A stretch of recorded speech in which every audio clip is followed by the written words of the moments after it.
الحمد لله نحمده ونستعينه ونؤمن به ونتوكل عليه ونعوذ بالله من شرور انفسنا ومن سيئات اعمالنا من يهده الله فلا مضل له ومن يضلله فلا هادي له اشهد ان لا اله الا الله وحده لا شريك له واشهد ان محمدا عبده ورسوله ارسله بالهدى ودين الحق ليظهره على الدين كله ولو كره المشركون.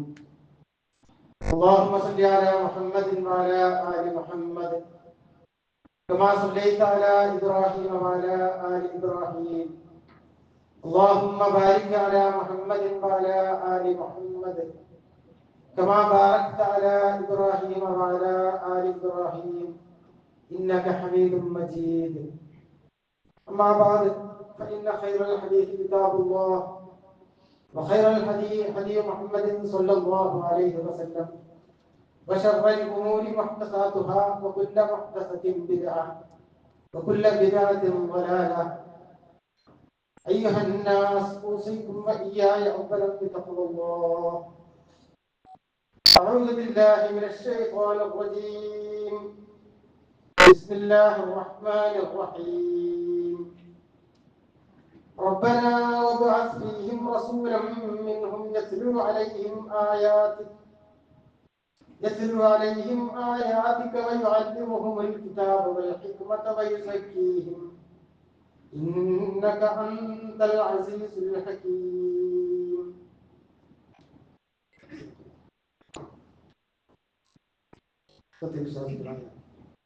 സഹോദരന്മാരെ, സഹോദരിമാരെ, സകല പ്രപഞ്ചങ്ങളെയും സൃഷ്ടിച്ച് പരിപാലിച്ചുകൊണ്ടിരിക്കുന്ന റബ്ബിന്റെ കൽപ്പനകൾ പരമാവധി ജീവിതത്തിൽ പുലർത്തി തഖ്വ നിലനിർത്തി വിശ്വാസം നിലനിർത്തി ജീവിതം ചിട്ടപ്പെടുത്താൻ ശ്രമിക്കണമേ എന്ന് എവരെയും ഓർമ്മപ്പെടുത്തുകയാണ്.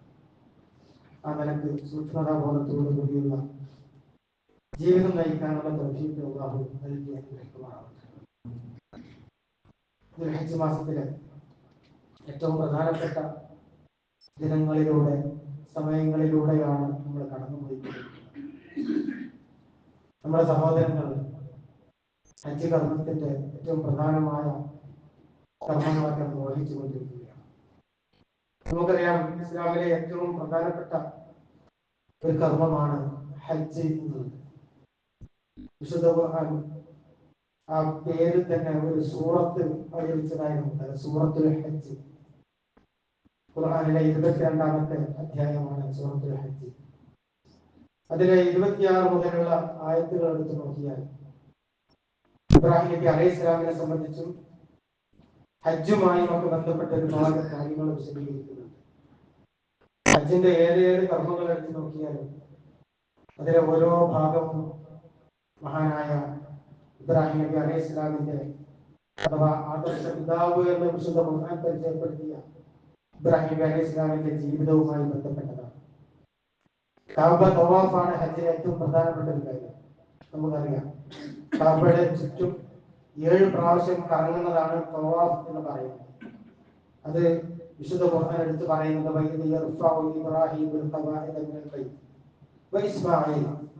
ആ കഅബ പടുത്തുയർത്തിയത്, അതിന്റെ അസ്ഥിവാരത്തിൽ നിന്ന് പടുത്തുയർത്തിയ ആ സന്ദർഭം നിങ്ങളൊന്ന് മനസ്സിലാക്കുക എന്ന് പറഞ്ഞിട്ട് ഇബ്രാഹിം നബിയെയും ഇസ്മായിൽ നബിയെയും പ്രതിപാദിച്ചുകൊണ്ട് വിശുദ്ധ ഖുർആൻ നമ്മെ ഓർമ്മപ്പെടുത്തുന്നുണ്ട്.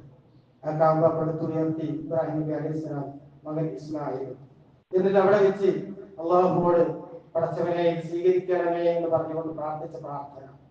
തവാഫിന്റെ അവസരത്തിൽ വിശ്വാസികൾ ആ പ്രവാചകനെ ഓർത്തുകൊണ്ടിരിക്കുന്നു. ആ പ്രവാചകന്മാരെ ഓർത്തുകൊണ്ടിരിക്കുകയും അവരുടെ ജീവിതം അത് മാതൃകയാക്കാൻ വേണ്ടി ശ്രമിച്ചുകൊണ്ടിരിക്കുകയും ചെയ്യുന്നുണ്ട്. അതേപോലെ തന്നെ ഹജ്ജിന്റെ ഏറ്റവും പ്രധാനപ്പെട്ട ഒരു കർമ്മമാണ് സായി. സഫാ മറുവക്കിടയിലുള്ള നടത്തമാണ്. നമുക്കറിയാം, ഇസ്മായിലിനെയും അതേപോലെ തന്നെ ഹാജറും മരുഭൂമിയിൽ കഴിഞ്ഞുകൂടുന്ന സമയത്ത് പിഞ്ചു കുഞ്ഞ് ഇസ്മായിലിന് ഒരു തുള്ളി വെള്ളം കിട്ടാൻ വേണ്ടി നെട്ടോട്ടം ഓടുകയാണ് ഹാജർ. ആ ഹാജറിന്റെ ഓട്ടത്തെ സ്മരിക്കുന്നതാണ് സായി എന്ന് പറയുന്നത്. സഫാ കുതിരയ്ക്ക് കയറിയിട്ട് അവിടെ വെള്ളമുണ്ടോ എന്നും അല്ലെങ്കിൽ വല്ല യാത്രക്കാരും അതിലൂടെ പോകുന്നുണ്ടോ എന്നും അന്വേഷിക്കാൻ വേണ്ടി സൊഫയിലേക്ക് കയറുന്നു. ധൃതിപ്പെട്ട് അവിടെ നിന്ന് വീണ്ടും കുഞ്ഞിന്റെ അടുത്തേക്ക് തന്നെ വരികയും പിന്നീട് മർവയിലേക്ക് കയറി വീണ്ടും അന്വേഷിക്കുകയും അങ്ങനെ ഓടിക്കൊണ്ടിരിക്കുന്ന ആ ഹാജറിന്റെ ഓട്ടത്തെയാണ് യഥാർത്ഥത്തിൽ ഈ ഹജ്ജിന്റെ സഅയിലൂടെ സ്മരിക്കുന്നത് എന്ന് നമുക്കറിയാം. ഇതേപോലെ തന്നെയാണ് ജംറയിലുള്ള ഏറും, അതേപോലെ തന്നെ ബലിയുമെല്ലാം ഇതേപോലെ ഇബ്രാഹിം നബി അലൈഹി ഇസ്ലാമിന്റെ ജീവിതവുമായി ബന്ധപ്പെട്ടതാണ് എന്നുള്ളത് പഠിച്ചാൽ അതിനെപ്പറ്റി വിശദീകരിക്കാതെ തന്നെ അറിയാൻ സാധിക്കുന്നതാണ്. ഇബ്രാഹിം നബി അലൈഹി ഇസ്ലാം ഇങ്ങനെ കഅബ പടുത്തുയർത്തിയിട്ട് അല്ലാഹുവോട് പ്രാർത്ഥിക്കുന്ന ഒരുപാട് പ്രാർത്ഥനകളുണ്ട്, ഒരുപാട് കാര്യങ്ങൾ ഒന്നിച്ച് ചോദിക്കുന്ന പ്രാർത്ഥനകൾ വിശുദ്ധ ഖുർആൻ ഉദ്ധരിക്കുന്നുണ്ട്. ആ കൂട്ടത്തിൽപ്പെട്ട ഒരു പ്രാർത്ഥനയാണ് ഞാൻ നിങ്ങളുടെ മുമ്പിൽ ഓതിക്കൊണ്ടിരിച്ചത്. സൂറത്തു ബഖറയിലെ 129-ാമത്തെ ആയത്ത്. വിശുദ്ധ ഖുർആൻ ആ കാര്യം ഇങ്ങനെയാണ് നമ്മളെ പഠിപ്പിച്ചു തരുന്നത്. റബ്ബന, ഞങ്ങളുടെ നാഥ, വബ്അസ് ഫീഹിം റസൂല, ഈ കഅബയുടെ നിർമ്മാണം സ്വീകരിക്കണമേ, അതേപോലെ തന്നെ എല്ലാ നിലക്കും മുസ്ലിങ്ങളായ ഒരു സമുദായത്തെ ഉണ്ടാക്കണമേ എന്നൊക്കെ പ്രാർത്ഥിച്ചതിന് ശേഷം പിന്നീട് ഇബ്രാഹിം നബി അലൈഹി സ്വലാം പ്രാർത്ഥിക്കുന്നത് റബ്ബന വബ്അസ് ഫീഹിം റസൂല, ഇവരിൽ നിന്ന് ഒരു ദൂതനെ അല്ലാഹുവേ നീ നിയോഗിക്കണമേ. എങ്ങനെയുള്ളതാണ്? യത്ലു അലൈഹിം, അവർക്ക് ആ ദൂതൻ അവർക്ക് ഓതിക്കൊടുക്കണം, പാരായണം ചെയ്തു കൊടുക്കണം. ആയാതിക, നിന്റെ ദൃഷ്ടാന്തങ്ങൾ, നീ പറയുന്ന നിന്റെ ആയത്തുകൾ കൃത്യമായി ഈ ആളുകളെ പറഞ്ഞ് മനസ്സിലാക്കി കൊടുക്കുന്ന ഒരു പ്രവാചകനെ നിയോഗിക്കണമേ. വയുഅല്ലിമുഹുൽ കിതാബ വൽ ഹിക്മ, അവർക്ക് ഗ്രന്ഥവും അതേപോലെ തന്നെ മറ്റു വിജ്ഞാനവും ഒക്കെ നീ അവരെ പഠിപ്പിക്കുകയും ചെയ്യുന്ന ഒരാളായി ആ ദൂതനെ നിയോഗിക്കണമേ. വയുസക്കീഹിം, അവരെ ശുദ്ധീകരിക്കുകയും ചെയ്യുന്ന ഒരു പ്രവാചകനെ നിയോഗിക്കണമേ എന്നൊക്കെ പറഞ്ഞിട്ട് ഇബ്രാഹിം നബി അലൈഹി സ്വലാം വർഷങ്ങൾക്ക് മുമ്പ് പ്രാർത്ഥിച്ച പ്രാർത്ഥന വിശുദ്ധ ഖുർആൻ എടുത്ത് കാണിക്കാം.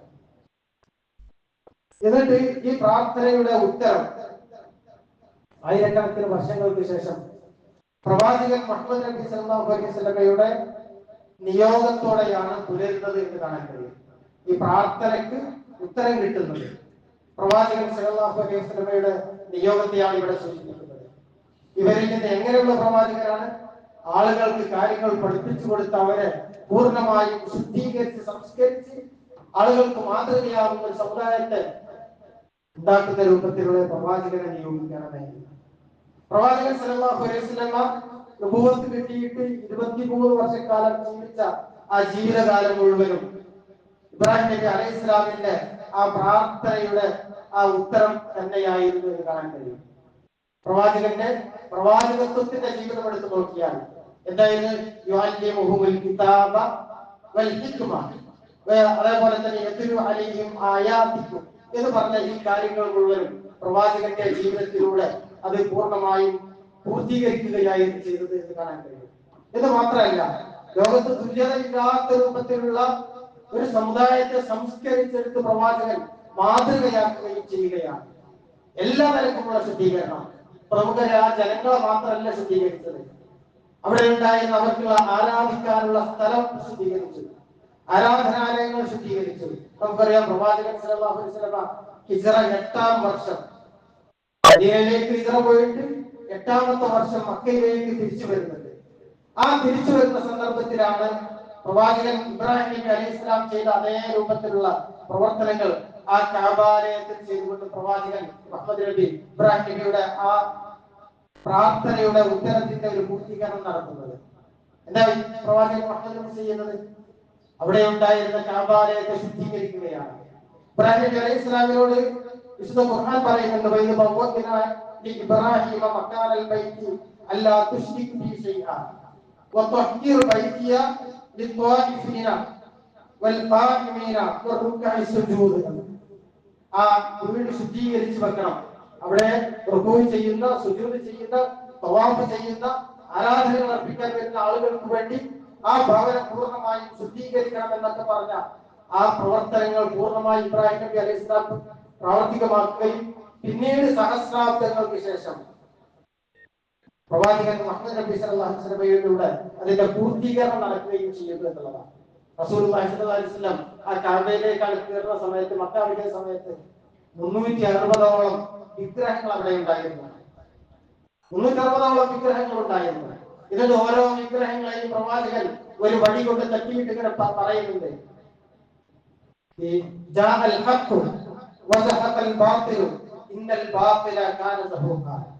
സത്യം ഇതാ പുലർന്നിരിക്കുന്നു, അസത്യം അത് നശിച്ചിരിക്കുന്നു, തീർച്ചയായും സത്യം പുലരുക തന്നെ ചെയ്യും എന്ന് പറഞ്ഞ പ്രവാചകൻ സല്ലല്ലാഹു അലൈഹി വസല്ലം ഓരോ പ്രതിമകളെയും ഓരോ ബിംബങ്ങളെയും അങ്ങനെ എടുത്ത് തട്ടി മാറ്റി. എന്ന് മാത്രമല്ല, പ്രവാചകൻ ഓരോ സഹാബികളിൽപ്പെട്ട നേതാക്കന്മാരെ അതിന് നിയോഗിക്കുന്നു, അതൊക്കെ തട്ടി മറിച്ച് നശിപ്പിക്കാൻ വേണ്ടി. ആ കൂട്ടത്തിൽ ഖാലിദ് ഇബ്നു വലീദിന്റെ നേതൃത്വത്തിലുള്ള സംഘമുണ്ട്, അലി ഇബ്നു അബീ ത്വാലിബ് റളിയല്ലാഹു അൻഹുവിന്റെ നേതൃത്വത്തിലുള്ള സംഘമുണ്ട്. അവരോടൊക്കെ പറയുന്നത്, അലി റളിയല്ലാഹു അൻഹു തന്നെ പറയുന്നുണ്ട്, എന്താ പറയുന്നത്? അല്ലാ തദഅ തിംസാലൻ ഇല്ലാ തമസ്തഹു, നീ ഈ കഅബയുടെയും പരിസരത്തും അറേബ്യയിലൊക്കെ കാണുന്ന ഒരു പ്രതിമയും അത് നശിപ്പിക്കാതെ വിടരുത്.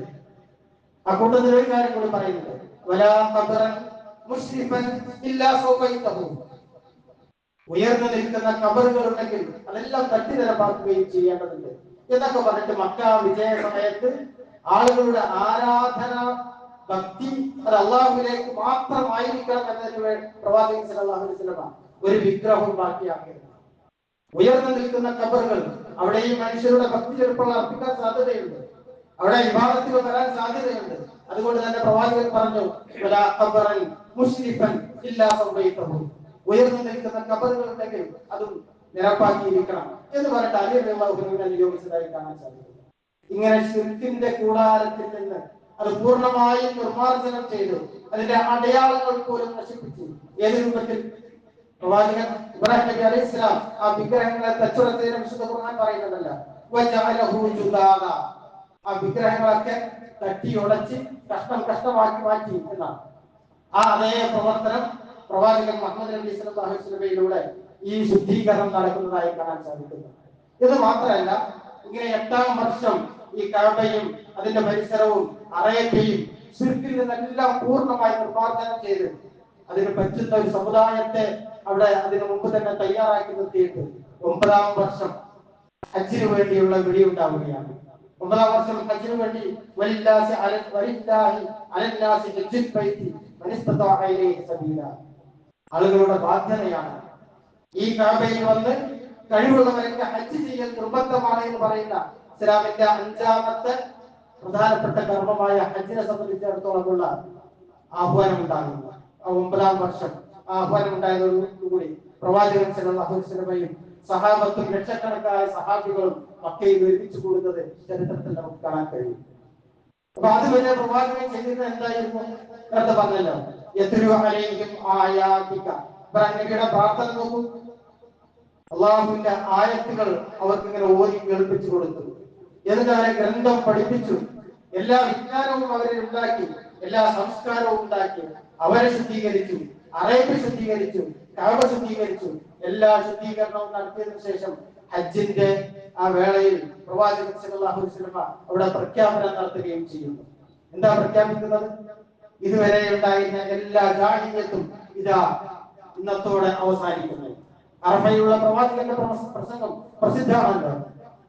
അതൊരു മനുഷ്യാവകാശ പ്രഖ്യാപനമായിരുന്നു എന്ന് ചരിത്രം വിലയിരുത്തുന്നുണ്ട്. ലോകത്ത് പ്രവാചകന്റെ ആ വാക്കുകൾ ഇന്നും സ്മരിച്ചുകൊണ്ടിരിക്കുന്നുണ്ട്.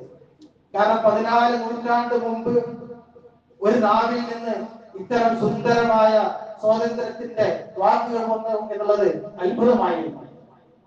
മനുഷ്യർക്ക് ഇത്രമാത്രം അവകാശങ്ങൾ പകർന്നു കൊടുത്ത വേറൊരു സംസാരം അന്ന് ലോകത്തുണ്ടായിട്ടില്ല. ഇരുണ്ട യുഗം എന്ന് വിളിക്കുന്ന 6ാം നൂറ്റാണ്ടിലാണ് പ്രവാചകൻ സംസാരിക്കുന്നത്. എന്താ സംസാരിക്കുന്നത്? നിങ്ങൾ മനസ്സിലാക്കുക, നിങ്ങൾ എല്ലാവരും അയ്യുഹന്നാസ് ഇന്ന റബ്ബക്കും വാഹിദുൻ വഇന്ന അബാക്കും വാഹിദുൻ ലാ ഫളല ലിഅറബിയ്യിൻ അലാ അജമിയ്യിൻ വലാ ലിഅബിയദ അലാ അസ്വദ ഇല്ലാ ബിത്തഖ്വ. നിങ്ങൾ മനസ്സിലാക്കുക, നിങ്ങളുടെ റബ്ബ് ഒന്നാണ്. നിങ്ങൾ എല്ലാവരും കുമ്പിടേണ്ട, നിങ്ങൾ ഭക്തി കാണിക്കേണ്ട, നിങ്ങൾ ഓച്ചാരിച്ച് നിൽക്കേണ്ട, നിങ്ങളുടെ സകലമായ നിങ്ങളുടെ മനസ്സിന്റെ ഭാവവും ഭക്തിയുടെ ഭാവവും നിങ്ങൾ കാണിക്കേണ്ടത് അള്ളാഹുവിന്റെ മുമ്പിൽ മാത്രമാണ്. മനുഷ്യരുടെ മുമ്പിൽ കുമ്പിടേണ്ട. ഒരു മനുഷ്യൻ മറ്റൊരു മനുഷ്യന്റെ മുമ്പിൽ ഭക്തിയോടെ നിൽക്കേണ്ടതില്ല. ഇന്ന റബ്ബക്കും വാഹിദുൻ, നിങ്ങളുടെ റബ്ബ് ഒന്നാണ്. വഇന്ന അബാക്കും വാഹിദുൻ, നിങ്ങളുടെ പിതാവ് ഒന്നാണ്. നിങ്ങൾക്കിടയിൽ യാതൊരു വിവേചനവുമില്ല. ഏത് കാലത്താ പറയുന്നത് നോക്കണം. ജന്മം കൊണ്ട് ഓരോ മനുഷ്യരും നികൃഷ്ടനാണ് എന്നും ജന്മം കൊണ്ട് ഓരോരുത്തരും ഉത്കൃഷ്ടനാണ് എന്നൊക്കെ വിശ്വസിക്കുന്ന ആളുകളുടെ മുമ്പിലാണ്. കാരണം ഒരു യജമാനന്റെ കുട്ടി യജമാനായി ജനിക്കുന്നു, ഒരടിമയുടെ കുട്ടി എന്നും അടിമയായി തന്നെ ജീവിക്കണം. അടിമകൾ എന്നുള്ളത് അങ്ങനെ നികൃഷ്ടരായി കഴിഞ്ഞുകൂടേണ്ടവരാണ്, അതൊരു വിഭാഗമാണ് എന്ന് വിശ്വസിക്കുന്ന ആളുകളോടാണ് പറയുന്നത്. അങ്ങനെ ഒരു വിവേചനവുമില്ല, മനുഷ്യരെല്ലാം ഒന്നാണ്. അറബിക്ക് അനറബിയേക്കാൾ പ്രത്യേകതയില്ല, വെളുത്തവന് കറുത്തവനേക്കാൾ പ്രത്യേകതയില്ല. അള്ളാഹുവിൽ ഭക്തി പുലർത്തി ജീവിക്കുന്ന ആളുകൾ ആരുണ്ടോ അവർക്ക് മാത്രമാണ് പ്രാധാന്യമുള്ളത്, അവർക്ക് മാത്രമാണ് അള്ളാഹുവിങ്കൽ നന്മയുള്ളത്. മനുഷ്യർക്കിടയിൽ എല്ലാവരും തുല്യരാണ് എന്ന് പറഞ്ഞിട്ട് മനുഷ്യരുടെ സമത്വത്തെ പറ്റി, മാനവികതയെ പറ്റി പ്രവാചകൻ അത്യുത്കൃഷ്ടമായി പ്രസംഗിച്ചതായി നമുക്ക് കാണാൻ കഴിയും. ഇത് മാത്രമല്ല, മനുഷ്യരെ ചൂഷണം ചെയ്യുന്ന എന്തെല്ലാം ഉണ്ടോ അതെല്ലാം ഇതോടുകൂടി അവസാനിപ്പിക്കുന്നു എന്ന്. മനുഷ്യർ പരസ്പരം പകവെച്ച് പുലർത്തിയിരുന്ന, ആ പ്രതികാരം ചെയ്യാൻ വേണ്ടി തീരുമാനിച്ചിരുന്ന ഗോത്രങ്ങൾ തമ്മിലുള്ള എല്ലാ പ്രതികാരവും ഇതോടെ അവസാനിച്ചു. മുമ്പ് നടന്നിരുന്ന കൊലപാതകങ്ങൾക്ക് പിന്നീട് പ്രതികാരം കാത്തിരിക്കുന്ന ആളുകളുടെ മുമ്പിൽ പറയാണ്, ഇല്ല, ഒരു പ്രതികാരവും ഇല്ല. മനുഷ്യരെ ചൂഷണം ചെയ്യുന്ന രൂപത്തിലുള്ള പലിശ സമ്പ്രദായം അതിലാ ഇതോടുകൂടി അവസാനിച്ചിരിക്കുന്നു. എന്റെ കുടുംബത്തിൽപ്പെട്ട അബ്ബാസിന്റെ പലിശ തന്നെ ഇനി ആരും കൊടുക്കേണ്ടതില്ല. സാമ്പത്തിക ചൂഷണം, മനുഷ്യർക്കിടയിലുള്ള ചൂഷണം, അതേപോലെ തന്നെ കൊലപാതകങ്ങൾ, വിവേചനങ്ങൾ എല്ലാം ഇതോടുകൂടി അവസാനിപ്പിക്കുന്നു എന്ന് പറഞ്ഞ് പ്രവാചകൻ സല്ലല്ലാഹു അലൈഹി വസല്ലം അറഫ പ്രസംഗം നടത്തി. ഇബ്രാഹിം നബി അലൈഹി സ്വലാമിന്റെ പ്രാർത്ഥന നോക്കും. ഈ ആളുകളെ എല്ലാ നിലക്കും സംസ്കരിക്കുന്ന ഒരു ദൂതനെ അള്ളാഹുവെ നീ നിയോഗിക്കണമേ എന്നുള്ള അള്ളാഹുവിനോടുള്ള ആ മനസ്സറിഞ്ഞ പ്രാർത്ഥനയുടെ ഉത്തരപൂർണമായി ഇവിടെ പ്രാവർത്തികമാകുന്നതായി കാണാൻ സാധിക്കും. ഈ ആയത്തിന്റെ അവസാനം പറയുന്ന വാക്ക് നോക്കൂ, ഇന്നക അൻതൽ അസീസുൽ ഹകീം. ഇബ്രാഹിമിന്റെ വാക്കാണ്, അള്ളാഹുവെ നീ ഏറ്റവും കഴിവുറ്റവനാണ്, ലോകത്തെ ഇങ്ങനെ മാറ്റിമറിക്കാൻ കഴിവുറ്റവനാണ്. അൽ ഹകീം, അതിനനുസരിച്ച് ആളുകളെ ഏതൊക്കെ രൂപത്തിൽ എന്തെല്ലാം ചെയ്യേണ്ടതുണ്ട് എന്ന് വളരെ കൃത്യമായി നിർണയിക്കാൻ സാധിക്കുന്നവരാണല്ലോ റബ്ബേ. അങ്ങനെയുള്ള അസീസും ഹകീമുമായ റബ്ബേ, ഇങ്ങനെ ഒരു സമുദായത്തെ ഉണ്ടാകുന്ന രൂപത്തിൽ ഒരു പ്രവാചകനെ നീ നിയോഗിക്കണമേ എന്ന് പറഞ്ഞിട്ട് പ്രവാചകൻ സല്ലല്ലാഹു അലൈഹി വസല്ലം ഇബ്രാഹിം അലൈഹിസ്സലാം പ്രാർത്ഥിച്ച ആ പ്രാർത്ഥനയുടെ ആ ഒരു പ്രാവർത്തിക രൂപം പ്രവാചകന്റെ 23 വർഷത്തെ ജീവിതത്തിന്റെ അവസാനം പരിപൂർണമായും സ്ഥാപിതമാകുന്നു. അത് ആ പ്രാർത്ഥനയ്ക്ക് ഉത്തരം കിട്ടുന്നു എന്ന് കാണാൻ കഴിയും. സൂറത്തുൽ ഹജ്ജിൽ എടുത്ത് നോക്കിയാൽ നമുക്ക് കാണാൻ കഴിയും. ഹജ്ജുമായി ബന്ധപ്പെട്ട കാര്യങ്ങൾ പറയുമ്പോൾ വിശുദ്ധ ഖുർആൻ പറയുന്നത് അവിടെയും മാനവികതയുടെ ആ അംശങ്ങൾ എങ്ങനെയൊക്കെയാണ് എന്നുള്ളത് ഖുർആൻ പഠിപ്പിക്കുകയാണ്. ഒരു ആരാധന നിർവഹിക്കുമ്പോൾ നിങ്ങൾ മറ്റുള്ളവർക്ക് ഭക്ഷണം കൊടുക്കണമെന്ന് ഇസ്ലാമിന്റെ മാനവികത കഷ്ടപ്പെടുന്ന പാവപ്പെട്ട ആളുകൾക്ക് ഭക്ഷണമായും നിങ്ങളുടെ ആരാധനയുടെ ഭാഗം മാറേണ്ടതുണ്ട്. മനുഷ്യരെല്ലാം ഒന്നാണെന്ന് പ്രഖ്യാപിച്ചു. ഇത് മാത്രമല്ല, നിങ്ങളുടെ ആരാധന പൂർത്തിയാകണമെങ്കിൽ പാവപ്പെട്ടവരെയും കഷ്ടപ്പെടുന്നവരെയും നിങ്ങൾ കണക്കിലെടുക്കേണ്ടതുണ്ട്. ആ ആയത്തിന് തൊട്ട് ശേഷം മറ്റൊരു ആയത്തിൽ കാണാൻ സാധിക്കും, രണ്ടും സൂറത്തുൽ ഹജ്ജിൽ വന്ന പദങ്ങളാണ്. എന്നതുകൊണ്ട് ഉദ്ദേശിക്കുന്നത് ജീവിതത്തിൽ പ്രയാസം ഉണ്ടാവും, എന്നാലും പുറത്തൊന്നും അറിയിക്കാതെ ഉള്ളത് കിട്ടിയത് കൊണ്ട് തൃപ്തിപ്പെടുന്ന മനുഷ്യന്മാരുണ്ടല്ലോ, അവരെയും നിങ്ങൾ ഭക്ഷണം കൊടുത്ത് സഹായിക്കേണ്ടതുണ്ട്. ചോദിച്ച് നടക്കുന്ന, യാചിച്ച് നടക്കുന്ന ആളുകൾ ഉണ്ടാവും, അവരെ നിങ്ങൾ കണ്ടറിഞ്ഞ് അവർക്ക് നിങ്ങൾ ഭക്ഷണം കൊടുക്കേണ്ടതുണ്ട്. ഹജ്ജിന്റെ പൂർത്തീകരണത്തിന്റെ ഭാഗമായി ബലിയെടുക്കേണ്ടതുണ്ടല്ലോ. നമുക്കറിയാം, ലക്ഷക്കണക്കിന് ഹാജിമാരാണ് മക്കയിലുള്ളത്. അവര് എല്ലാവരും ബലിയെടുക്കുകയാണ്. എത്രമാത്രം ബലിമൃഗങ്ങളാണ് അത് ബലിയെടുത്ത് ഒരുപാട് ആളുകൾക്ക് പട്ടിണി കിടക്കുന്ന മുസ്ലിം രാജ്യങ്ങളിലേക്ക് അത് ഭക്ഷണമായി മാറുന്നത്. അതോടൊപ്പം ആഘോഷം നടത്തുന്ന നമ്മെ സംബന്ധിച്ചിടത്തോളം വിശുദ്ധ ഇസ്ലാമിന്റെ നിർദ്ദേശം, ഒരു ആഘോഷം നിങ്ങൾ നിർവഹിക്കുന്നുവോ നിങ്ങൾ ആ ആഘോഷിക്കേണ്ടത് പാവങ്ങളെ അറിഞ്ഞുകൊണ്ടാണ്. പാവപ്പെട്ടവരെ, സമൂഹത്തിലെ താഴ്ന്നവരെ അവരെ മനസ്സിലാക്കി അവർക്ക് ഭക്ഷണം കൊടുത്തുകൊണ്ടാണ് നിങ്ങൾ ആഘോഷിക്കേണ്ടത് എന്ന് ഇസ്ലാമിന്റെ മാനവികതയുടെ ഒരു വശം എത്രത്തോളം എന്ന് പറഞ്ഞാൽ പ്രവാചകൻ സല്ലല്ലാഹു അലൈഹി വസല്ലം പറഞ്ഞു, നിങ്ങൾക്ക് ഈദുൽ അദ്ഹ ആഘോഷിക്കാൻ അർഹത വേണം. അർഹത വേണമെങ്കിൽ നിങ്ങൾ ഇതിൽ പങ്കാളികളാകണം. ഈ മഹൻ സംരംഭത്തിൽ ഉദുഹിയത്ത് എന്ന് പറയുന്ന മഹൽ സംരംഭത്തിൽ പാവപ്പെട്ടവർക്കും കഷ്ടപ്പെടുന്നവർക്കും ഒക്കെ ഭക്ഷണമായി വാങ്ങുന്ന ഈ മഹൽ സംരംഭത്തിൽ നിങ്ങൾ പങ്കാളികളാകണം. എങ്കിലേ നിങ്ങൾക്ക് ഈ പെരുന്നാൾ ആഘോഷിക്കാൻ അർഹതയുള്ളൂ എന്ന് പ്രവാചകൻ. ഇതാണ് ഇസ്ലാമിന്റെ മാനവികമായ വശം. ഹജ്ജിന്റെ എല്ലാ വശങ്ങളും എടുത്ത് നോക്കിയാൽ കാണാൻ കഴിയും. ഏതേത് രാജ്യങ്ങളിൽ നിന്ന് വന്ന ആളുകളാണെങ്കിലും ആരും അവിടെ അവരുടെ മേന്മ കാണിക്കാൻ അർഹതയില്ല. എല്ലാവരും രണ്ട് വെള്ള തുണി അത് മാത്രം ധരിച്ചുകൊണ്ടാണ് അവിടെ. ഒരേ ശബ്ദം എല്ലാവർക്കും. പലരും പല രൂപത്തിലുള്ള ആളുകളാണെങ്കിലും എല്ലാവരും നാളെ പരലോകത്ത് മഹ്ശറിൽ അല്ലാഹുവിന്റെ മുമ്പിൽ ഹാജരാക്കുമ്പോഴുള്ള ഒരു അവസ്ഥയുണ്ടല്ലോ, എല്ലാവരും തുല്യരാണ് എന്ന് വിശുദ്ധ ഖുർആൻ പറഞ്ഞു. ആ തുല്യത കാണിക്കുന്ന ഹജ്ജ്, ആ ഹജ്ജിന്റെ പൂർത്തീകരണമായി പാവങ്ങൾക്ക് ഇങ്ങനെ ഭക്ഷണം കൊടുക്കുന്നത്. ഇത് ഈ ഒരു ഹജ്ജിലും ഈ ഈദുൽ അദ്ഹയിലും മാത്രമല്ല, ഇസ്ലാമിന്റെ ഏത് കർമ്മം എടുത്തു നോക്കിയാലും അതുപോലെ തന്നെയാണ്. ഇപ്പൊ നമുക്കറിയാം, റമദാൻ മാസം കഴിഞ്ഞ് നമ്മുടെ ആ റമദാനിന്റെ പൂർത്തീകരണമായി എന്ത് വേണം? എല്ലാ വീടുകളിലും ഭക്ഷണം എത്തിയിട്ടുണ്ട് എന്ന് ഉറപ്പുവരുത്തണം. എന്നിട്ടാണ് നമുക്ക് പെരുന്നാൾ ആഘോഷിക്കാനുള്ള അർഹത. ഫിത്ർ സക്കാത്ത് കൊടുത്തിരിക്കണം. എന്നിട്ടാണ് ഈദുൽ ഫിത്ർ ആഘോഷിക്കാനുള്ള അർഹതയുള്ളത്. ഇങ്ങനെ മനുഷ്യരെ കണ്ടറിയുകയും മനുഷ്യരിലേക്ക് നമ്മുടെ ആരാധനയുടെ നന്മ നേടുകയും ചെയ്യുമ്പോഴാണ് അത് ഇസ്ലാമിന്റെ പൂർത്തീകരണമായി തീരുന്നത്. നമസ്കാരം കഴിഞ്ഞതിന് ശേഷം നമ്മൾ അവസാനം അസ്സലാമു അലൈക്കും വറഹ്മത്തുള്ളാഹി എന്ന് പറയേണ്ടത് പണ്ഡിതന്മാർ വിശദീകരിക്കുന്നുണ്ട്. എന്താ പറയുന്നത്? ഞാൻ അള്ളാഹുവിനോട് പ്രാർത്ഥിച്ചുകൊണ്ട് ഇതാ ഇങ്ങനെ അള്ളാഹുവിലേക്ക് എല്ലാം അർപ്പിച്ചു. ഇനി എല്ലാവർക്കും രക്ഷയുണ്ടാകട്ടെ, എല്ലാവർക്കും സമാധാനം ഉണ്ടാകട്ടെ, എനിക്ക് ചുറ്റുമുള്ള ആളുകൾക്കൊക്കെ സമാധാനം ഉണ്ടാകട്ടെ എന്ന് പ്രാർത്ഥിക്കണം. അത് മനുഷ്യർക്ക് മാത്രമല്ല, ആ മനുഷ്യന്റെ ചുറ്റുഭാഗമുള്ള ചരാചരങ്ങൾക്കെല്ലാം സമാധാനം ഉണ്ടാകട്ടെ എന്ന് പ്രാർത്ഥിച്ചെങ്കിലേ ആ നമസ്കാരത്തിന്റെ കർമ്മം പൂർത്തിയാവുകയുള്ളൂ. ഇതാണ് ഇസ്ലാം പഠിപ്പിക്കുന്ന അതിന്റെ മാനവിക വശം എന്ന് മനസ്സിലാക്കുന്നത്. ഇബ്രാഹിം നബി അലൈഹിസ്സലാം ഇത് നമ്മെ പഠിപ്പിച്ചതാണ്. ഈ നാട്ടിൽ നിർഭയത്വം ഉണ്ടാകണമെന്ന് പ്രാർത്ഥിച്ചു. ഈ നാട്ടിലുള്ളവർക്ക് മുഴുവനും ഭക്ഷണം ഉണ്ടാകണമെന്ന് പ്രാർത്ഥിച്ചു. റബ്ബി ഇജ്അൽ ഹാദാ ബലദൻ ആമിന വർസുഖ് അഹ്ലഹു മിനസ് സമറാത്ത് എന്ന് പ്രാർത്ഥിച്ചതായി കാണാൻ സാധിക്കും. ആദർശ പിതാവ് ഇബ്രാഹിം നബി അലൈഹിസ്സലാമിന്റെ പ്രാർത്ഥനയാണ് നാട്ടിൽ നിർഭയത്വം ഉണ്ടാകണം, എല്ലാവർക്കും സുരക്ഷ ഉണ്ടാകണം, എല്ലാവർക്കും ഭക്ഷണം ഉണ്ടാകണം. ആ പ്രാർത്ഥനയുടെ ഫലം തന്നെയാണ് പ്രവാചകനിലൂടെ നമ്മെ പഠിപ്പിച്ചിട്ടുള്ളത്. വിശുദ്ധ ഖുർആൻ ആ കാര്യത്തെ സംബന്ധിച്ചിടത്തോളം പറയുന്നത് ഈ സുന്ദരമായ ഇസ്ലാം ഉണ്ടല്ലോ, ആളുകളിലേക്ക് നന്മ ചൊരിയുന്ന ആരാധനകളുള്ള ഈ സുന്ദരമായ ഇസ്ലാം നിങ്ങളെ പഠിപ്പിച്ച ആ പ്രവാചകൻ നിങ്ങൾക്ക് സാക്ഷിയാണ്. സൂറത്ത് ഹജ്ജിന്റെ അവസാനത്തെ ആയത്താണ്. ആ പ്രവാചകൻ നിങ്ങൾക്കെല്ലാം സാക്ഷിയാണ്. എന്ന് മാത്രമല്ല, പ്രവാചകൻ ഇത് നമ്മളെ പഠിപ്പിച്ച്, ഈ മാനവികത പഠിപ്പിച്ച്, ഈ ആരാധനകളൊക്കെ പഠിപ്പിച്ചു എന്നുള്ളത് പ്രവാചകൻ സാക്ഷിയായ പോലെ നിങ്ങൾ മുസ്ലിം സമുദായം ആളുകൾക്ക് സാക്ഷിയായി നിലകൊള്ളണം. നമ്മളൊക്കെ അതിന്റെ മാതൃകകളായി ആളുകൾക്കിടയിൽ ഈ സമത്വവും അതേപോലെ തന്നെ മാനവികതയും ഒക്കെ വിതറുന്ന വിഭാഗം ആളുകളായി അതിന്റെ സാക്ഷികളായി നിങ്ങൾ മാറണമെന്ന് വിശുദ്ധ ഖുർആൻ പഠിപ്പിക്കുക. നമുക്കറിയാം, മുസ്ലിം സമുദായത്തെ സംബന്ധിച്ചിടത്തോളം വിശുദ്ധ ഖുർആൻ പറഞ്ഞത് കുന്തും ഖൈറ ഉമ്മ ഉഖ്രിജത് ലിന്നാസ്, ആളുകൾക്ക് വേണ്ടി നിയോഗിക്കപ്പെട്ട ആളുകളാണ്. ചില ആളുകളെ ചിലപ്പോൾ അർത്ഥം പറയുമ്പോൾ ആളുകളിൽ നിന്ന് നിയോഗിക്കപ്പെട്ട എന്നല്ല, ആളുകൾക്ക് വേണ്ടി, നമ്മുടെ ചുറ്റുമുള്ള ആളുകൾക്ക് വേണ്ടി ജീവിക്കാൻ കൽപ്പിക്കപ്പെട്ട, അവർക്ക് സേവനം ചെയ്യാൻ നിയോഗിക്കപ്പെട്ട, അവർക്ക് നല്ല കാര്യങ്ങൾ പറഞ്ഞു കൊടുക്കാൻ നിയോഗിക്കപ്പെട്ട സമുദായമാകുന്നു നിങ്ങൾ എന്നാണ്. അപ്പൊ ആളുകൾക്കിടയിലാണ് നമ്മുടെ സ്ഥാനം.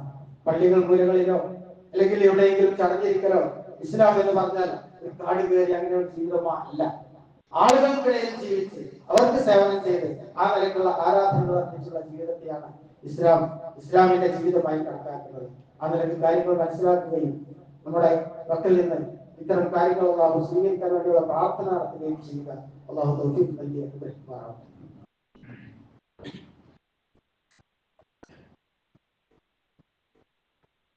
അൽഹംദുലില്ലാഹ് വസ്സലാത്തു വസ്സലാമു അലാ റസൂലില്ലാഹ് വഅലാ ആലിഹി വഅസ്ഹാബിഹി അജ്മഈൻ. അയ്യുഹന്നാസ് ഊസീകും വഇയ്യായ സാനിയൻ ബിത്തഖ്വല്ലാഹ്. അല്ലാഹുവിന്റെ വിധിവിലക്കുകൾ, അവന്റെ കൽപ്പന നിർദ്ദേശങ്ങൾ പരമാവധി ജീവിതത്തിൽ പകർത്തി വിശ്വാസികളായി തഖ്വയുള്ളവരായി ജീവിക്കാൻ ശ്രദ്ധിക്കണേ എന്ന് ഒരിക്കൽ കൂടി ഓർമ്മപ്പെടുത്തുക. ഉദുവുമായി ബന്ധപ്പെട്ട കുറച്ച് കാര്യങ്ങൾ പറഞ്ഞിരുന്നു. ഉദു വളരെ നല്ല രൂപത്തിൽ ഉദു എടുക്കുന്ന പ്രാധാന്യവും അതിന്റെ പൂർത്തീകരണവും ഒക്കെ പറഞ്ഞ കൂട്ടത്തിൽ ഉമർ ബിൻ ഖത്താബ് റളിയല്ലാഹു അൻഹു പറയുന്നുണ്ട്, ഉദു എടുത്തതിന് ശേഷം അതിന്റെ അവസാനമായി പ്രാർത്ഥിക്കുന്ന പ്രാർത്ഥനയെ പറ്റി റസൂലുള്ളാഹി സ്വല്ലല്ലാഹു അലൈഹി വസല്ലം റസൂൽ സ്വല്ലല്ലാഹു അലൈഹി വസല്ലം പറഞ്ഞു, മൻ തവല്ലഅ, ആരെങ്കിലും ഉദു എടുത്തു, ഫഅഹ്സനൽ വുദൂഅ, എന്നിട്ട് ആ ഉദു ഏറ്റവും നല്ല രൂപത്തിൽ ചെയ്യുകയും, വെറുതെ ഉദു എടുക്കാനല്ല, ഏറ്റവും നല്ല രൂപത്തിൽ ആ ഉദുവിനെ നിർവഹിക്കുകയും ചെയ്താൽ, സുമ്മ ഖാല, ആ ഉദുവിന് ശേഷം നമ്മൾ പ്രാർത്ഥിക്കുകയും ചെയ്യുന്നു. എന്താ പ്രാർത്ഥന? അഷ്ഹദു അല്ലാ ഇലാഹ ഇല്ലല്ലാഹ്. നമുക്ക് പ്രാർത്ഥിക്കാനുള്ളതാണ്, ഓർമ്മക്ക് വേണ്ടി എന്ന് കൂടി പറയുന്നു. അഷ്ഹദു അല്ലാ ഇലാഹ ഇല്ലല്ലാഹ് വഹ്ദഹു ലാ ശരീക ലഹു വഅഷ്ഹദു അന്ന മുഹമ്മദൻ അബ്ദുഹു വറസൂലുഹു അല്ലാഹുമ്മ ജഅൽനി മിനൽ തവ്വാബീന വജഅൽനി മിനൽ മുതത്തഹിരീൻ എന്ന് പ്രാർത്ഥിക്കുകയും ചെയ്താൽ ഫുതിഹത് ലഹു സമാനിയത അബ്വാബിൽ ജന്ന, അവന് സ്വർഗ്ഗത്തിന്റെ 8 കവാടങ്ങളും അവന് വേണ്ടി തുറക്കപ്പെടും. യദ്ഖുലു മിൻ അയ്യിഹാ ശാഅ, ഏത് കവാടത്തിലൂടെയും അവന് ആ സ്വർഗ്ഗത്തിൽ പ്രവേശിക്കാവുന്നതാണ്. അത്ര വിശാലമായ രൂപത്തിൽ അവന് സ്വർഗ്ഗം തുറന്നു കൊടുക്കും എന്ന് പറയുന്ന ഒരു ഹദീസ്. അതിന്റെ പ്രാധാന്യം പഠിപ്പിക്കണം. ആ പ്രാർത്ഥനയെ പറ്റി നമുക്കറിയാലോ. അഷ്ഹദു അല്ലാ ഇലാഹ ഇല്ലല്ലാഹ് എന്ന് പറഞ്ഞാൽ അല്ലാഹു അല്ലാതെ ആരാധ്യന് ഇല്ല എന്നുള്ളതിന് ഞാൻ സാക്ഷിയാണ്. പക്ഷെ മാത്രം ആരാധ്യനുള്ളത്. ഇതിന്റെ ഒരു ആശയം നമ്മൾ മനസ്സിലുണ്ടാകുക. വഹ്ദഹു ലാ ശരീക ലഹു, ആ അല്ലാഹു ഏകനാണ്, അവനൊരു പങ്കുകാരനുമില്ല. വഅഷ്ഹദു അന്ന മുഹമ്മദൻ അബ്ദുഹു വറസൂലുഹു, അതേപോലെ തന്നെ മുഹമ്മദ് നബി സല്ലല്ലാഹു അലൈഹി വസല്ലം അല്ലാഹുവിന്റെ അടിമയും അല്ലാഹുവിന്റെ ദൂതനും റസൂലുമാണ് എന്ന് ഞാൻ സാക്ഷ്യം വഹിക്കുന്നു. അതിനും ഞാൻ സാക്ഷിയാണ്. അപ്പൊ അല്ലാഹു ഏകനാണ്, അല്ലാഹുവിന്റെ റസൂൽ അല്ലാഹുവിൽ നിന്ന് നിയോഗിക്കപ്പെട്ട ദൂതനാണ് എന്നതിന് ഞാൻ സാക്ഷിയാണ്. പിന്നെ പറയുന്ന പ്രാർത്ഥന, അല്ലാഹുമ്മ ജഅൽനി, അല്ലാഹുവേ എന്നെ നീ ആക്കണമേ, മിനത് തവ്വാബീന, തൗബ സ്വീകരിക്കുന്നവരുടെ കൂട്ടത്തിൽ, പക്ഷാതാപം സ്വീകരിക്കുന്നവരുടെ കൂട്ടത്തിൽ, പാപങ്ങൾ പൊറുക്കപ്പെടുന്നവരുടെ കൂട്ടത്തിൽ അല്ലാഹുവേ എന്നെ നീ ഉൾപ്പെടുത്തണമേ. വജഅൽനി മിനൽ മുതത്തഹിരീൻ, ശുദ്ധിയുള്ളവരുടെ കൂട്ടത്തിലും എന്നെ നീ ഉൾപ്പെടുത്തണമേ എന്ന് പറഞ്ഞ് പ്രാർത്ഥിക്കാം. തൗബ സ്വീകരിക്കുന്ന അതേപോലെ തന്നെ ശുദ്ധി കിട്ടിയ ആളുകളുടെ കൂട്ടത്തിലും എന്നെ നീ ഉൾപ്പെടുത്തണമേ. അങ്ങനെ പ്രാർത്ഥിക്കുകയാണെങ്കിൽ അവന് സ്വർഗ്ഗ കവാടങ്ങൾ തുറക്കപ്പെടും. ഏത് രൂപത്തിലും അവന് സ്വർഗ്ഗത്തിൽ കടക്കാൻ സാധിക്കും എന്നൊക്കെ അതിന്റെ പ്രാധാന്യം പഠിപ്പിക്കാം. അപ്പൊ ഏതായാലും വുളു ചെയ്യുമ്പോൾ നമ്മൾ ശ്രദ്ധിക്കേണ്ട കാര്യം, അതിന്റെ കൃത്യമായ രൂപത്തിൽ വുളു എടുക്കുക, എന്നിട്ട് പ്രാർത്ഥന നിർവഹിക്കുക. ഈ പ്രാർത്ഥന നിർവഹിക്കാൻ കൈ ഉയർത്തണമെന്നില്ല, പടിഞ്ഞാറോട്ട് തിരിയണമെന്നൊന്നുമില്ല. അതൊന്നും പ്രത്യേകിച്ച് ഹദീസുകളിലൊന്നും വന്നിട്ടില്ല. അപ്പൊ വുളു എടുത്ത് കഴിഞ്ഞ ഉടനെ തന്നെ ആ പ്രാർത്ഥന പ്രാർത്ഥിച്ച് എന്നിട്ട് പള്ളിയിലേക്കോ അല്ലെങ്കിൽ വീട്ടിൽ നിസ്കരിക്കണമെങ്കിൽ എന്താണെങ്കിലും ശരി, ആ വുളുവിന് ശേഷം ഈ പ്രാർത്ഥന പ്രാർത്ഥിക്കുക എന്നുള്ളത് അതിന്റെ ഒരു സുന്നത്തായി പ്രാധാന്യപൂർവ്വം പഠിപ്പിക്കപ്പെട്ട ഒരു കാര്യമായി കാണാൻ സാധിക്കും. ഇത്തരം കാര്യങ്ങളൊക്കെ പരമാവധി ശ്രദ്ധിക്കുക. ഇനി പെരുന്നാളിന് വേണ്ടി പെരുന്നാൾ നമസ്കാരം സാധാരണ ഏത് ഗാഹുകളിലാണ് നടത്തേണ്ടത്. പക്ഷെ നമ്മുടെ കാലാവസ്ഥ എങ്ങനെയാണെന്ന് അറിയാത്തതുകൊണ്ട് പെരുന്നാൾ നമസ്കാരം ഇവിടെ പള്ളിയിൽ വെച്ച് തന്നെയാണ് നടക്കുക. രാവിലെ 7:15 നമസ്കാരം തുടങ്ങും. അതിനു വേണ്ടി എല്ലാവരും വളരെ നേരത്തെ തന്നെ ആ പെരുന്നാളിന്റെ നമസ്കാരത്തിന്റെ നീയത്തൊക്കെ വെച്ച് എത്തണം എന്ന് പ്രത്യേകം ഓർമ്മപ്പെടുത്തേണ്ട. 7:15 നമസ്കാരം. ഏതായാലും ഈ ദുൽഹജ്ജ് മാസത്തിലെ നമ്മുടെ എല്ലാ കർമ്മങ്ങളും, പ്രത്യേകിച്ച് കഴിഞ്ഞ ആഴ്ച പറയുകയുണ്ടായി, ഒരുപാട് ദിക്റുകളും തഹ്ലീലുകളും അതേപോലെ തന്നെ തസ്ബീഹും ഒക്കെയായി സജീവമാക്കേണ്ട പകലുകളാണ് നമ്മളിവിടെ കടന്നു പോയിക്കൊണ്ടിരിക്കുന്നത്, കഴിഞ്ഞു പോയിക്കൊണ്ടിരിക്കുന്നത്. പരമാവധി ആ സമയമൊക്കെ ഉപയോഗപ്പെടുത്തുക. അല്ലാഹു തൗഫീഖ് നൽകി അനുഗ്രഹിക്കുമാറാണ്. നമ്മുടെ സുന്നത്ത് നോമ്പും നമ്മുടെ കർമ്മങ്ങളും അതേപോലെ തന്നെ ബലിയും എല്ലാം അല്ലാഹു സ്വീകരിക്കുമാറാണ്. അവയെല്ലാം നാളെ പരലോകത്ത് ഉന്നതമായ പ്രതിഫലം ലഭിക്കുന്ന സൽക്കർമ്മങ്ങളായി അല്ലാഹു സ്വീകരിക്കുമാറാണ്. നമ്മിൽ നിന്ന് വന്നു പോയിട്ടുള്ള തെറ്റുകളും പോരായ്മകളും അപാകതകളും ഒക്കെ അല്ലാഹു പുറത്തു മാപ്പാക്കി തരുന്നതാണ്. നമുക്കിടയിൽ പ്രയാസങ്ങൾ അനുഭവിക്കുന്ന കഷ്ടപ്പെടുന്ന സഹോദരങ്ങൾക്ക് അല്ലാഹു അവർക്കൊക്കെ ആശ്വാസം നൽകി അനുഗ്രഹിക്കുമാറാണ്. ലോകത്തിന്റെ വിവിധ ഭാഗങ്ങളിൽ ഇതേപോലെ പ്രയാസങ്ങൾ അനുഭവിച്ചുകൊണ്ടിരിക്കുന്ന സഹോദരങ്ങൾക്ക് അല്ലാഹു എല്ലാവർക്കും ക്ഷമയും ഐശ്വര്യവും സമാധാനവും നൽകി അനുഗ്രഹിക്കുമാറാണ്. നമ്മിൽ നിന്ന് മരണപ്പെട്ടു പോയ നമ്മുടെ മാതാപിതാക്കൾ, നമ്മുടെ ബന്ധുക്കൾ, നമ്മുടെ സഹോദരി സഹോദരങ്ങൾ അവർക്കൊക്കെ അല്ലാഹു മഗ്ഫിറത്തും മർഹമത്തും നൽകി അനുഗ്രഹിക്കുമാറാകട്ടെ. അവരെയും നമ്മയും അല്ലാഹു അവന്റെ ഉന്നതമായ സ്വർഗത്തിൽ ഒരുമിച്ച് കൂട്ടി അനുഗ്രഹിക്കുമാറാകട്ടെ. നമ്മുടെ എല്ലാ നല്ല ഉദ്ദേശങ്ങളും അല്ലാഹു നിറവേറ്റി തരുമാറാകട്ടെ. اللهم اغفر للمؤمنين والمؤمنات والمسلمين والمسلمات. اللهم اعز الاسلام والمسلمين واذل الشرك والمشركين. اللهم اجرنا من النار. اللهم اجرنا من النار. اللهم اجرنا من النار. ربنا اغفر لنا ولاخواننا الذين سبقونا بالايمان. ربنا هب لنا من ازواجنا وذرياتنا قرة اعين واجعلنا للمتقين اماما. ربنا آتنا في الدنيا حسنة وفي الآخرة حسنة وقنا عذاب النار.